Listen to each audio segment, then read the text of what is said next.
Hi, I want to talk you through how to take notes in DA history. And most of this video is going to talk about note taking, but a lot of it will also deal with the specifics of the textbook that we're starting off with, which is Ways of the World by Strayer. So first of all, when you look at these chapters, they are on average somewhere around at least 20 pages. I did a lot of reading this summer of this textbook, and in my experience, it is pretty hard to sit down and read the entire chapter in one sitting. So I think before you start taking notes, it'd be helpful to do some pre-reading. Like figure out how long is the chapter, how long are the sections, how much time do you actually have to read.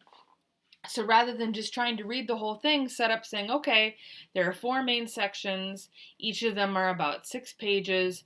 Figure out how long it takes you to read 6 pages so you can sort of budget your time that way. I also think it's helpful before you get started to look at the big picture questions at the end of the chapter. They're going to help guide your note taking, but they're also going to help guide your reading. There's a lot of information in these chapters. And it's important for you to figure out what are the pieces of information that are super important for you to understand, and what are the things that are really just sort of setting the context, giving you the background, helping sort of set the stage, because it is easy to get caught in the weeds. We are studying the history of the world, which is kind of a daunting task. And so, really, you don't have to master the history of the world. But there are some things along the way that you have to master. And so, using the big picture questions at the end of the chapter will help you figure out, yes, this is something I really need to focus on, versus, oh, this is something that is sort of setting the stage for or giving me some background. Okay? Now that you've decided that you actually have time to read 1 section or 2 sections today, whatever it is, I want to encourage you to actually write down your notes as opposed to typing them. I understand that typing them down, there are a lot of advantages to that from your point of view, but I want to let you know that there is absolutely zero scientific evidence that shows that typing notes actually helps you. It makes them neat, and that's nice. But the fact is that the action of typing, because you can type as fast as your brain works, means that you actually are just literally having the words go in one eyeball and out the other eyeball and going on your fingers and you end up with stuff written down, and you think that you have actually had it connect with your brain, but it hasn't.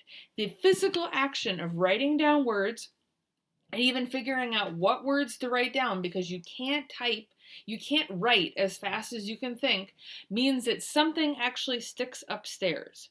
So I think the purpose of taking notes is to help you study, but even more than that, I think the purpose of taking notes is to help you retain information. And think about it again, we're studying the history of the world from 1200 to the present. Wow, that's a pretty big job. So any advantage you can give yourself in terms of retaining this information would be helpful. My second piece of advice would be to actually read a section and then take the notes. You might be thinking now, dude, that is like twice as much work and will take me twice as much time. It actually won't.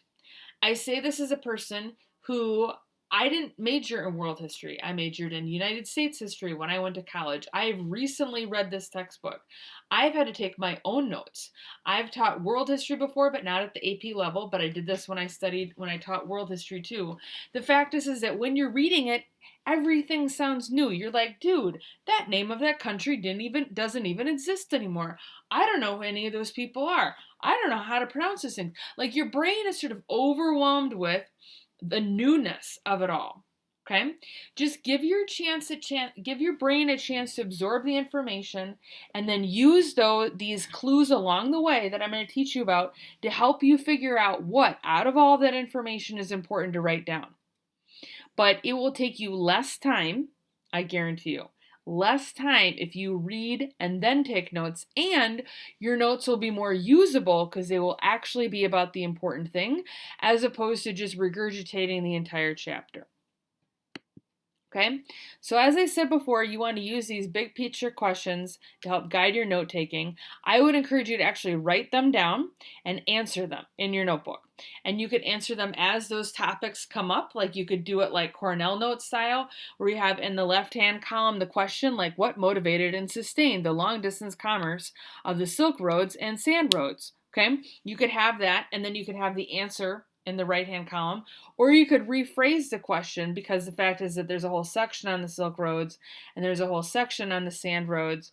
So what you could do is say, what motivated and sustained the long-distance commerce of the Silk Roads, and then have the answer. Then later on have what motivated and sustained the long-distance commerce of the Sand Roads, and then have the answer. But the idea is that the big picture questions are basically helping give you a framework for what are the most important things that are in the section. And so in the chapter, I would use those to help guide my note taking, because if you can't answer those questions using your notes or using your brain at the end of the chapter, then you didn't accomplish anything other than just spending time hanging out with your book. Number 4, there are historical skills that are identified throughout the chapter, and they have things like AP comparison, AP causation, AP analyzing evidence. And I think these things are helpful for a couple reasons. One, they're helping you make sure that you're actually paying attention to the most important concepts in the chapter. And two, they're helping draw attention to the fact that this is something that you actually need to write down. Okay? We're going to talk about the fact that these historical thinking skills are actually on the test.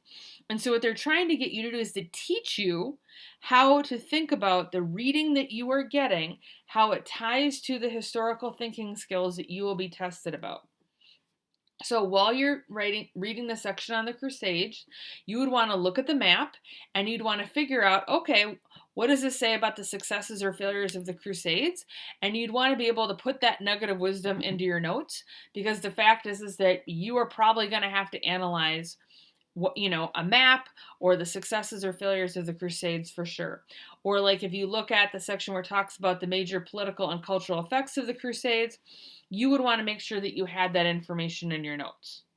Okay, so using those little boxes, they're not really boxes, they're like little pop-outs on the side of your pages is super double important, because they are giving you some really helpful hints about what needs to make it to the page of your notes.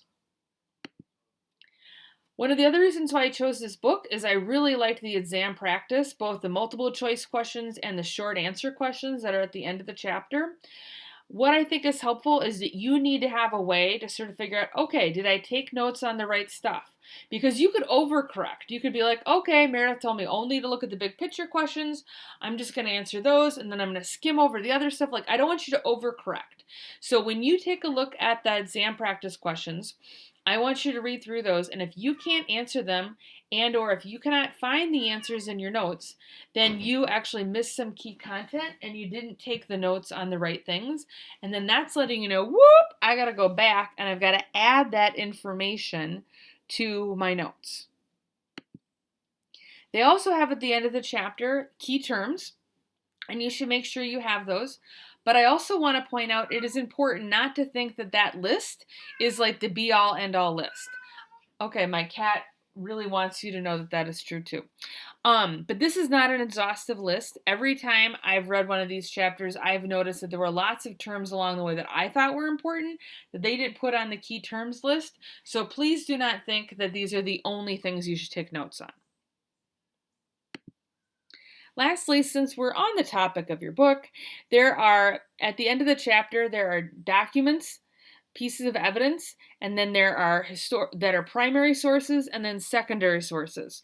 The secondary sources are pieces that are written by historians. The primary documents are obviously pieces from that actual time period, like pieces of art or pictures of pieces of art, or words that people wrote, or newspaper articles that were written at that time, etc. And what we're going to do is we are going to use those resources along the way to help practice these historical thinking skills.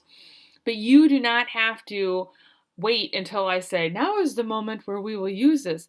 These are also some helpful tools that you have to sort of practice outside of class these historical thinking skills, because 60% of the test is writing and being able to put together an actual argument, which these things are the types of things we use to build those arguments. But additionally, almost all of the multiple choice tests is not actually like recalling low level information. It's actually giving you a quote and asking you to analyze it. And so these are things that are always, even if we do not have time to use them in class, they're always still worth your time. Lastly, now that you've watched this video, and you've read the very first chapter from Strayer, you did that over the summer, I would like you to answer these 2 questions on Canvas. Thank you.